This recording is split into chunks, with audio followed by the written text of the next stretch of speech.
yang rohaniah dan mental itu lebih berpengaruh daripada yang jasmania. Penyakit-penyakitmu itu banyak yang muncul karena aspek psikis dan mental, bukan aspek fisik. Itu kenapa orang hari ini lebih mudah kena penyakit, karena manusia hari ini lebih gampang stres dibandingkan orang-orang zaman dulu.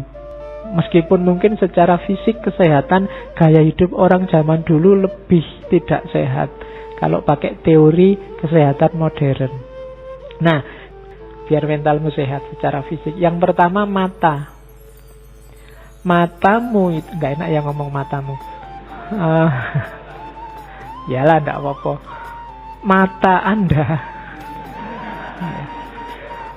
akan sehat secara rohani. Rumusnya mengurangi tidur. Ini berat. Tidak menginginkan kepunyaan orang lain. Tidak tamak. Mata kita akan sehat. Ngelirik miliknya orang lain. Rasanya kok orang lain selalu lebih hebat dari kita. Istrinya orang lain lebih cakep ya. Manusia itu kalau dikasih 1 gunung emas, dia akan pingin 2 gunung emas. Sudah punya 1 istri cantik, masih mimpi punya 2 istri cantik, punya 2 pingin 3. Kalau nggak dibatasi bisa sebanyak-banyaknya. Topolah. Kalau telinga, jangan mendengarkan kata-kata yang buruk. Telinga ini pintu yang susah sekali dicegah masuknya sesuatu. Hindarilah yang ada kemungkinan sesuatu yang jelek masuk. Bisa caci maki, omongan jelek, teori-teori yang menyesatkan, konsep-konsep yang bikin kita terlena, macam-macam. Hindari itu. Karena kalau itu masuk lewat telingamu, dia segera masuk ke kepalamu, ke otak. Kalau kamu nggak mau nerima, dia akan tersimpan di bawah sadarmu. Kadang-kadang nyetir kamu, tapi kamu nggak terasa. Jadi mata sama telinga penting untuk menjernihkan hati dan pikiranmu. Maka puasalah mendengarkan yang tidak penting. Puasalah melihat yang tidak penting miliknya orang lain. Terus lisan. Lisan mengurangi makan, mengurangi minum.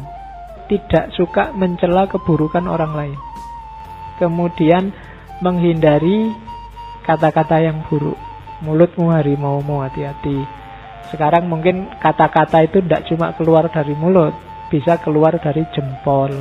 Kalau kamu sedang WA-an, jadi itu ya termasuk kata-kata. Jangan suka mencela. Oh enggak, mulut saya itu terjaga Pak, cuma tanganmu tiap hari maki-maki orang. Tidak usah nunggu hari kiamat, ternyata sekarang tangan juga sudah bicara sendiri. Saya tidak tahu ya, Indonesia hari ini lagi-lagi ya peradabannya sedang surut. Mungkin kita agak banyak melupakan pesannya nenek moyang kita. Ini orang Jawa, orang Indonesia, orang Nusantara itu karakternya begini, maka obatnya ini. Mereka yang sangat dekat sama Allah sudah ngasih kita obat, yang selama ini sering kita cuekin. Terus menahan syahwat, menghindari zina. Terus tangan, tidak mencuri, tidak mengambil yang bukan haknya, tidak suka menyakiti orang lain. Kaki, menghindari berbuat jahat. Hindarilah. Introspeksi. Jangan-jangan yang dilakukan selama ini keliru. Lakukan ini maka kita akan sehat. Mata, telinga, hidung, lisan, aurat, tangan, dan kaki. Hidupmu akan tentram. Pakai rumus ini. Ini yang pesen bukan saya, tapi Sunan Kalijaga lewat suluk Dewa Ruci dan suluk linglungnya.